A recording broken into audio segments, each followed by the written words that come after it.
Listening to Senator Natasha Akpoti-Uduaghan a few days ago on Sheun Akingbaloye's Mic On podcast has left me with no option than to begin to wonder what the National Assembly members that are representing us at the National Assembly is actually doing.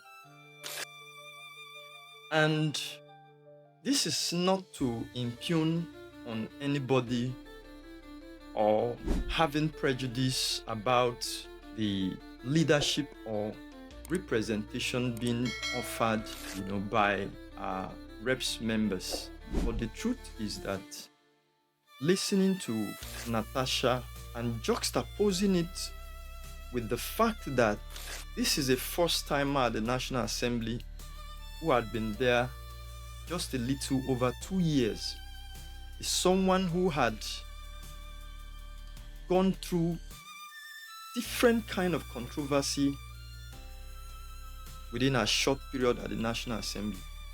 Yet, Natasha Akpoti-Uduaghan had been able to show Nigerians what true representation should be. I mean, of course, we have different kind of representation, we have different kind of leadership. We have transactional leadership and those who call themselves democratic leaders and all of that. But I want to say that Natasha Akpoti-Uduaghan is a leader with empathy, a leader that actually feels the pains and plight of our people.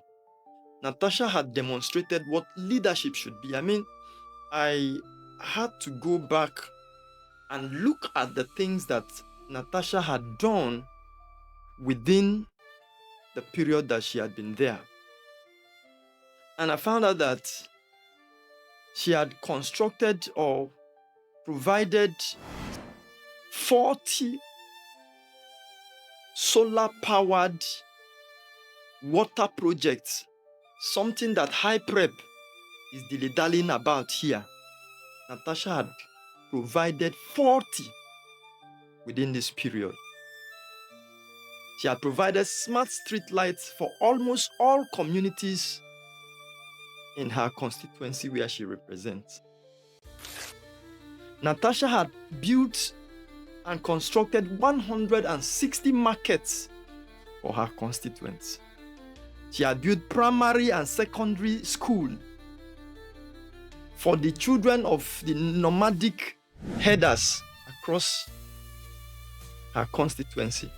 Proper school, not just a block of flat, proper school built and equipped. Distributed transformers across villages and communities within our constituency. Done empowerments for over 2,000 constituents. Empowerment ranging from provision of artisanal skill and equipment for startup for both women, men, children, and every, sphere of the people within our constituents. And these are things that runs into billions of naira. We've seen it on the social media. It's there. She had constructed a police quarter, provided vehicle for mobility and all of that for effective policing and provision of security for our constituents. Natasha had equally constructed a road within her constituency. And on that program, she said that save for the crisis and bickering that she had and she had encountered at the National Assembly, she also had an artificial intelligence center that she also pushed for, which had already been bidded for in this year's budget as part of our constituency project. She also have a megatronics and robotics center that had equally been bidded for. And the provision of those funds are there, but they are just being stamped down. And this was supposed to be in one of the polytechnics within her constituency. And when I listened to all of these things, saw all of these things, of course, I begin to wonder, those people that are representing you and I here in Rivers State, what actually are they doing at the National Assembly? This thing that Natasha is doing, it's not just Natasha.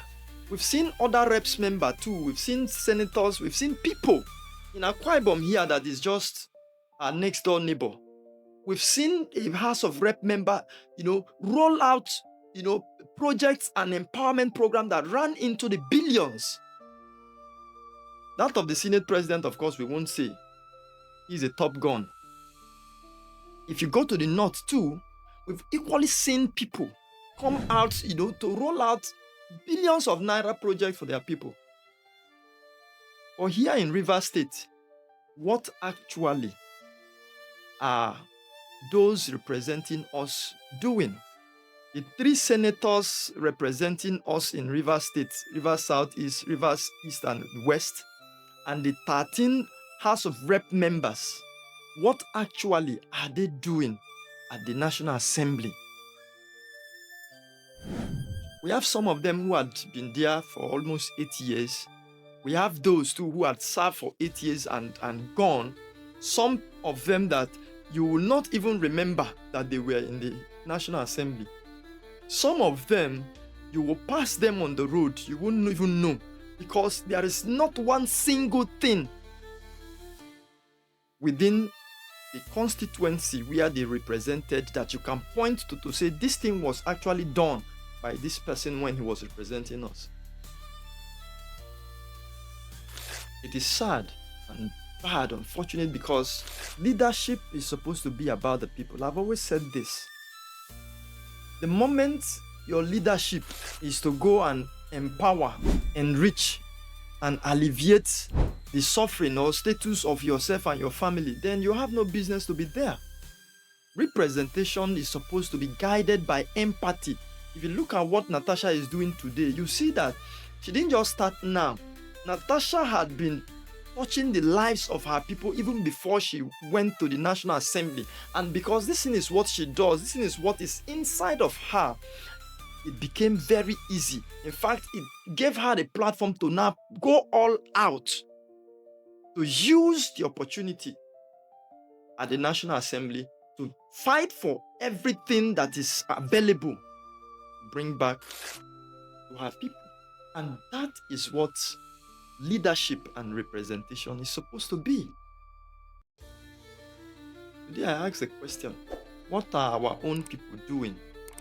In 2022, prior to the beginning of the electioneering campaign, I went out to do a little investigation because, of course, you know that when it is time for election now, all of these representatives, reps and senators who are so detached from us today, of course, that time you see them running around. They will come, they will organize, get together meeting and all those things. They will start buying, exercise book and all of those things and start telling the people all how they love them and all how they can die for the people.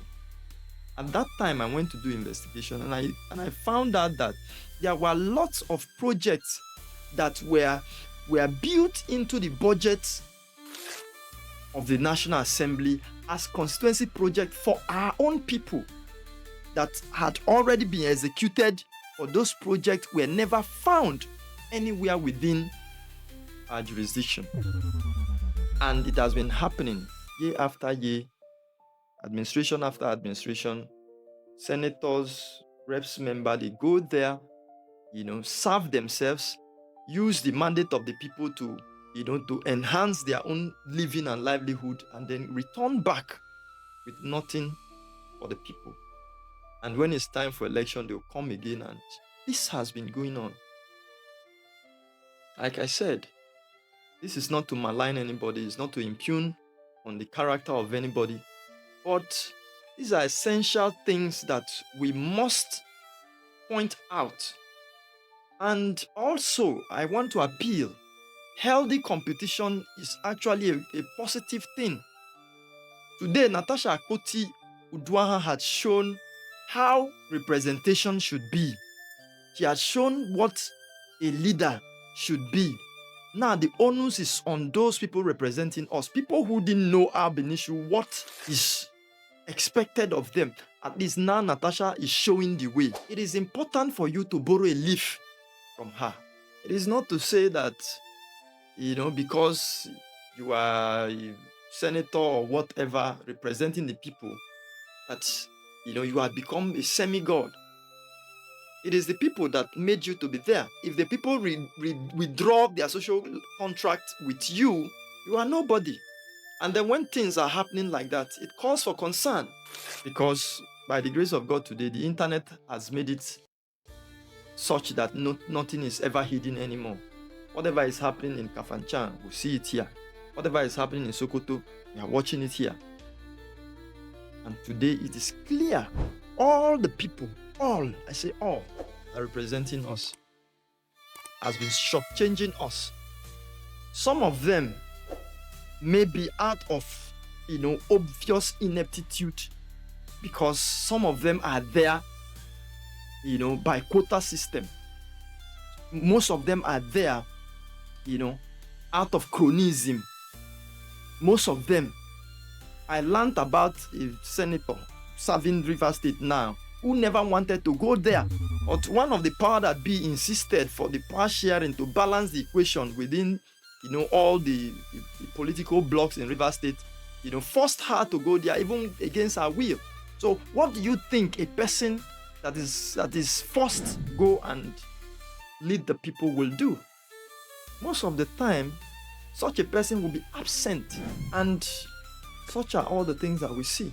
They use sensitive position that should impact the life of the people to settle political cronies that has no resonance with being or managing such position. It is sad. This is what it is. And like I said, it's not to talk down on anybody, but I have a pact with God that when I see something that affects me, I'll say. And the truth is that going by what is happening today, our representatives in River State has not represented us well at the National Assembly. We've seen it here in Akwa Ibom State. We've seen it, in Delta State. We've seen it even in the Southeast, where representatives, of the people, come out to empower their people, take the plight of their people seriously.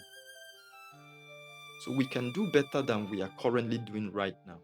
I hope this message touches the hearts and minds of those who are representing us, so that they can begin, to do things differently. Because go across all our local communities, you see that the place and the people are begging and yearning for an uplift in their life. And we expect that those who are representing us should have that at the back of their mind. It should be their boarding pass every day that they wake up. The welfare of the people back home should be the top priority. It should be a burden until such a time when our problems had all been, obliterated. But for now, that is not happening. So I hope this will be a turning point, for our leaders. Thank you so much, and God bless you.